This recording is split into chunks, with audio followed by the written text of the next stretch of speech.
Hi hello welcome to my YouTube channel. ಎಲ್ರಿಗೂ ನಮಸ್ಕಾರ. ನಾನಿವತ್ತು ನಿಮಗೆ ಹಳ್ಳಿ ಶೈಲಿಯ ನುಗ್ಗೆ ಸೊಪ್ಪು ಬಸ್ಸಾರು ಸ್ವಲ್ಪನೂ ಕಹಿ ಒಗರು ಇಲ್ದಂಗೆ ತುಂಬ ಅಂದರೆ ತುಂಬ ರುಚಿಯಾಗಿ ಹೇಗೆ ಮಾಡಬೇಕು ಅನ್ನೋದನ್ನ ನಾನಿವತ್ತು ನಿಮಗೆ ಹೇಳ್ಕೊಡ್ತೀನಿ. ಅದಕ್ಕೂ ಮೊದಲು ನಮ್ಮ ಚಾನಲ್ನ ಯಾರೆಲ್ಲ ನೋಡ್ತಾ ಇದ್ದೀರಾ, ಯಾರೆಲ್ಲ ಸಬ್ಸ್ಕ್ರೈಬ್ ಮಾಡಿಲ್ಲ ದಯವಿಟ್ಟು ಸಬ್ಸ್ಕ್ರೈಬ್ ಮಾಡ್ಕೊಳ್ಳಿ. ವಿಡಿಯೋ ಕೊನೆ ತನಕ ನೋಡಿ ಸ್ಕಿಪ್ ಮಾಡ್ದಂಗೆ. ಹೇಗಿತ್ತು ಅನ್ನೋದನ್ನ ಕಮೆಂಟ್ ಮಾಡೋದನ್ನ ಮಾತ್ರ ಮರಿಬೇಡಿ. ಇಷ್ಟ ಆದರೆ ಲೈಕ್ ಮಾಡಿ, ಹಾಗೆ ಶೇರ್ ಮಾಡೋದನ್ನ ಮಾತ್ರ ಮರಿಬೇಡಿ. ಬನ್ನಿ ಇವತ್ತು ನಾನು ನಿಮಗೆ ನುಗ್ಗೆ ಸೊಪ್ಪು ಬಸ್ಸಾರನ್ನ ಹೇಗೆ ಮಾಡಬೇಕು ಅನ್ನೋದನ್ನ ಹೇಳ್ಕೊಡ್ತೀನಿ. ನಾವಿವಾಗ ಮೊದಲಿಗೆ ಮಾಡಬೇಕಾಗಿರೋ ಕೆಲಸ ಏನಪ್ಪ ಅಂತಂದರೆ, ಒಂದು ಸ್ವಲ್ಪ ದೊಡ್ಡ ಸೈಜ್ ಪಾತ್ರೆ ತೊಗೊಂಡು ಆ ಪಾತ್ರೆಗೆ ಒಂದು ಸ್ವಲ್ಪ ತೊಗರಿಬೇಳೆನ ಹಾಕ್ಕೊಂಡು ಅದನ್ನು ನೀಟಾಗಿ ತೊಳೆದು ಇಟ್ಕೋತಾ ಇದ್ದೀನಿ. ಇವಾಗ ತೊಳೆದಿರೋ ತೊಗರಿಬೇಳೆಗೆ ಒಂದು ಸ್ವಲ್ಪ ನೀರು ಸಹ ಹಾಕ್ತಾಯಿದ್ದೀನಿ. ಅದು ಕನ್ಸಿಸ್ಟೆನ್ಸಿಗೆ ತಕ್ಕಂಗೆ ಎಷ್ಟು ಬೇಕೋ ಅಷ್ಟು ಸಾಕು ಅಂತ ಸ್ವಲ್ಪ ಹಾಕ್ಕೊಳ್ಳೋಕೆ ಹೋಗಬೇಡಿ. ನೀರೊಂದು ಸ್ವಲ್ಪ ಜಾಸ್ತಿನೇ ಹಾಕ್ಕೊಳ್ಳಿ. ಸೊಪ್ಪೆಲ್ಲ ಬೇಯೋಕ್ಕೆ ತುಂಬ ಹೊತ್ತು ಬೇಕಾಗತ್ತೆ, ಅದಕ್ಕೆ ನೀರು ಸಹ ಜಾಸ್ತಿ ಬೇಕಾಗತ್ತೆ. ಇವಾಗ ಅದನ್ನು ಸ್ಟವ್ ಆನ್ ಮಾಡಿ ಅದ್ರ ಮೇಲೆ ಬೇಯಕ್ಕೆ ಇಡ್ತಾ ಇದ್ದೀನಿ. ಹಂಗೆ ಅದಕ್ಕೆ ಒಂದು ಸ್ವಲ್ಪ 1.5 ಸ್ಪೂನಷ್ಟು ಉಪ್ಪು ಸಹ ಸೇರಿಸ್ಕೊತಾ ಇದ್ದೀನಿ ನಾನು.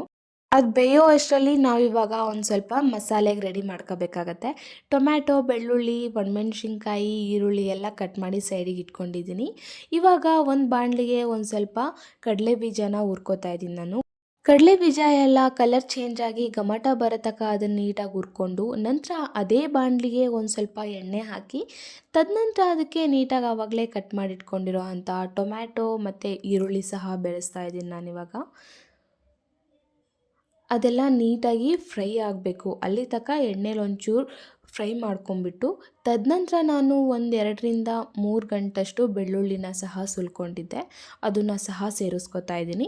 ಅದಾದಮೇಲೆ ಒಂದು 2 ಕಡ್ಡಿಯಷ್ಟು ಕರಿಬೇವು ಸೊಪ್ಪು ಅದನ್ನು ಸಹ ಸೇರಿಸ್ಕೊತಾ ಇದ್ದೀನಿ. ಹಸಿ ಕರಿಬೇವು ಹಾಕಿದಷ್ಟು ಟೇಸ್ಟ್ ಸಹ ಚೆನ್ನಾಗಿರುತ್ತೆ, ಫ್ಲೇವರ್ ಸಹ ಚೆನ್ನಾಗಿರುತ್ತೆ. ತದನಂತರ ನಾನಿವಾಗ 1 ಸ್ಪೂನಷ್ಟು ಜೀರಿಗೆ ಸಹ ಸೇರಿಸ್ಕೊತಾ ಇದ್ದೀನಿ. ಜೀರಿಗೆ ಸೇರಿಸ್ಕೊಂಡಿದ್ದ ನಂತರ ಒಂದು 7ರಿಂದ 8 ಕಾಳು ಮೆಣಸು ಹಾಕ್ತಾಯಿದ್ದೀನಿ ನಾನು. ಹಂಗೆ ನಿಮಗೆ ಖಾರಕ್ಕೆ ಎಷ್ಟು ಬೇಕೋ ಅಷ್ಟು ಒಣಮೆಣ್ಸಿನ್ಕಾಯಿ ಸಹ ನೀವು ಎಷ್ಟು ಬೇಕೋ ಅಷ್ಟು ಹಾಕ್ಕೊಳ್ಳಿ. ನಮ್ಮ ಮನೇಲಿ ಒಂಚೂರು ಖಾರ ತಿನ್ನೋ ಕಾರಣಕ್ಕೆ ನಾನು ಒಂಚೂರು ಒಣಮೆಣ್ಸಿನ್ಕಾಯಿ ಜಾಸ್ತಿನೇ ಹಾಕ್ಕೋತಾ ಇದ್ದೀನಿ.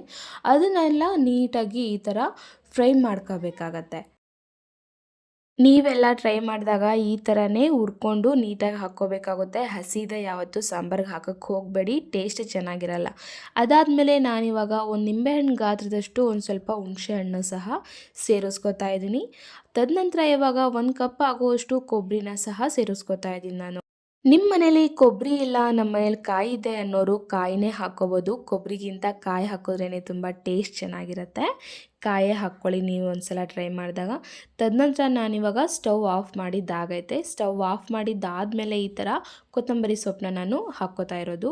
ಆ ಕೊತ್ತಂಬರಿ ಸೊಪ್ಪನ್ನ ಇವಾಗ ಅದು ಆವಾಗಲಿಂದ ಫ್ರೈ ಮಾಡ್ಕೊಂಡಿರೋ ಹಬೆಲೇ ಫ್ರೈ ಮಾಡ್ಕೊಳ್ಳಿ. ತದನಂತರ ನಾನಿವಾಗ ಒಂದು ಸ್ವಲ್ಪ ನುಗ್ಗೆ ಸೊಪ್ಪನ್ನ ನೀಟಾಗಿ ಒಂದೇ ಒಂದು ಸ್ವಲ್ಪನೂ ಅದು ಕಡ್ಡಿ ಇಲ್ದಂಗೆ ಒಂದೊಂದು ಎಲೆನೇ ಬಿಡಿಸಿರೋ ಥರ ಕಾಣಿಸ್ತಿದೆ ಅಲ್ಲ, ಒಂಚೂರು ಕಡ್ಡಿ ಅನ್ನೋದೇ ಇಲ್ಲ ಒಳಗಡೆ. ಈ ಥರ ಎಲ್ಲ ನೀಟಾಗಿ ಬಿಡಿಸ್ಕೊಂಡಿದ್ದಾದಮೇಲೆ ಆವಾಗಲೇ ನಾವು ಬೇಯಕ್ಕೆ ಇಟ್ಟಿದ್ದ ಬೇಳೆಗೆ ನಾನು ಅದನ್ನು ಸೇರಿಸ್ತಾ ಇದ್ದೀನಿ. ಬೇಳೆ 50% ಬೆಂದಾದಮೇಲೆ ನೀವು ಸೊಪ್ಪನ್ನ ಹಾಕಬೇಕಾಗತ್ತೆ. ಸೊಪ್ಪು ಬೇಯಕ್ಕೂ ತುಂಬ ಟೈಮ್ ಬೇಕಾಗುತ್ತಲ್ಲ. ಮತ್ತು ಇನ್ನೊಂದು, ಯಾವುದೇ ಕಾರಣಕ್ಕೂ ನೀವು ಸೊಪ್ಪು ಬೇಯಬೇಕಾದ್ರೆ ಪ್ಲೇಟ್ ಮಾತ್ರ ಮುಚ್ಚಕ್ಕೆ ಹೋಗಬೇಡಿ. ಸೊಪ್ಪು ಬೇಯಬೇಕಾದ್ರೆ ಪ್ಲೇಟ್ ಏನಾದರೂ ಮುಚ್ಚಿದ್ರಿ ಅಂತ ಅಂದರೆ ಅದು ಟೇಸ್ಟು ಕಹಿ ಬಂದುಬಿಡತ್ತೆ. ಅದಕ್ಕೆ ತುಂಬ ಜನ ನುಗ್ಗೆ ಸೊಪ್ಪು ಬಸ್ಸಾರನ್ನ ಮಾಡೋಕ್ಕೆ ಹೋಗಲ್ಲ.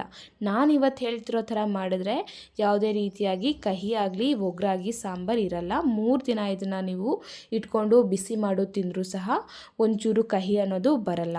ನಂತರ ಇವಾಗ ಬೇಯಕ್ಕೆ ಬಿಡೋಣ. ಇವಾಗ ಒಂದು 10 ನಿಮಿಷ ಸಾಕು, ಬೇಯ್ಬಿಡತ್ತೆ ಸೊಪ್ಪೆಲ್ಲ. ಸೊಪ್ಪೆಲ್ಲ ಬೇಯೋ ಅಷ್ಟರಲ್ಲಿ ನಾವಿವಾಗ ಮಸಾಲೆಗೆ ರೆಡಿ ಮಾಡ್ಕೊಳ್ಳೋಣ. ಆವಾಗಲೇ ಫ್ರೈ ಮಾಡಿಟ್ಕೊಂಡಿದ್ದ ತರಕಾರಿಗೆ ಒಂದು ಸ್ವಲ್ಪ ಕಡಲೆ ಬೀಜನ, ಹುರ್ಕೊಂಡಿರೋ ಕಡಲೆ ಬೀಜನ ಹಾಕ್ಕೋತಾ ಇದ್ದೀನಿ ನಾನು. ಮಿಕ್ಸಿ ಯಾಕಪ್ಪ ಹೆಂಗಿದೆ ಅಂತಂದರೆ ಆವಾಗಲೇ ನಾನು ಚಟ್ನಿ ಪುಡಿ ರೆಸಿಪಿನ ರೆಡಿ ಮಾಡಿ ಇಟ್ಕೊಂಡಿದ್ದೆ. ಚಟ್ನಿ ಪುಡಿ ರೆಸಿಪಿ ಹೇಗೆ ಮಾಡೋದು ಅಂತ ನಿಮಗೆ ಗೊತ್ತಿಲ್ಲ ಅಂತಂದರೆ ನಾನು ಆವಾಗಲೇ ವಿಡಿಯೋ ಮಾಡಿ ಪೋಸ್ಟ್ ಮಾಡಿದ್ದೀನಿ. ಒಂದು ಸಲ ನನ್ನ ಅಕೌಂಟ್ ಓಪನ್ ಮಾಡಿ ಚೆಕ್ ಮಾಡ್ಕೊಳ್ಳಿ, ಅದರಲ್ಲಿ ತೋರಿಸ್ಕೊಟ್ಟಿದ್ದೀನಿ. ಅದ್ರ ಜೊತೆ ಒಂದು ಸ್ವಲ್ಪ 5ರಿಂದ 6 ಸ್ಪೂನ್ ಹಾಕ್ಕೊಂಡಿದ್ದೀನಿ ಧನಿಯಾ ಪೌಡ್ರು. ಹಂಗೆ ಒಂದು ಅರ್ಧ ಸ್ಪೂನಷ್ಟು ಅರಿಶಿನ ಹಾಕಿ ಈ ಥರ ಮೆತ್ತಗೆ ಗ್ರೈಂಡ್ ಮಾಡ್ಕೊಂಡಿದ್ದೀನಿ.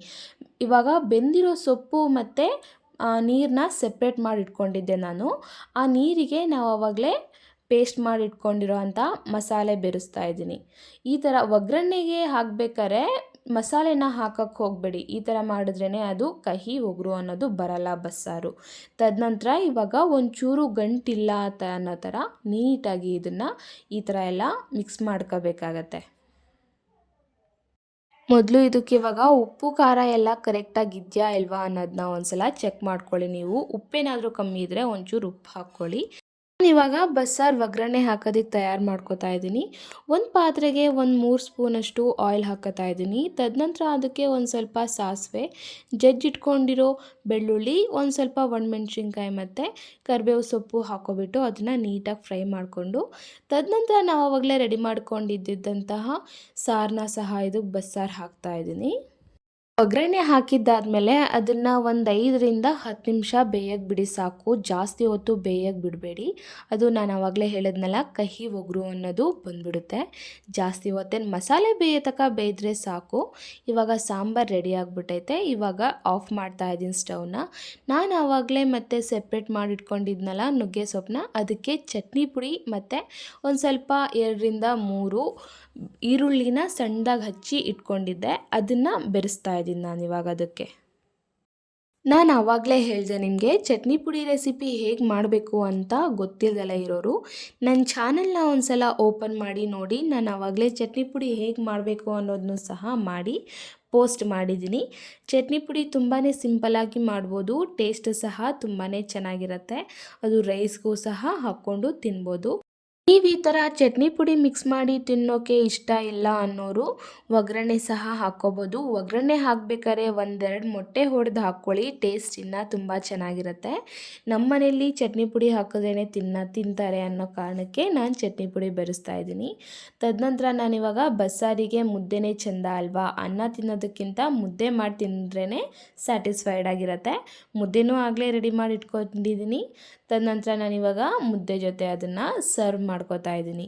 ತುಂಬಾ ಟೇಸ್ಟಿಯಾಗಿರುತ್ತೆ. ನೀವು 3 ದಿನ ಇಟ್ಕೊಂಡು ಸಾಂಬಾರು ತಿಂದರೂ ಸಹ ಅದೇ ಟೇಸ್ಟ್ ಇರುತ್ತೆ, ಸೇಮ್ ಟೇಸ್ಟ್. ಸ್ವಲ್ಪನೂ ಟೇಸ್ಟ್ ಚೇಂಜ್ ಆಗಲ್ಲ. ತುಂಬ ಅಂದರೆ ತುಂಬ ರುಚಿಯಾಗಿರುತ್ತೆ. ವಿಡಿಯೋ ಯಾರಿಗೆಲ್ಲ ಇಷ್ಟ ಆಯಿತು ಕಮೆಂಟ್ ಮಾಡಿ. ಧನ್ಯವಾದಗಳು.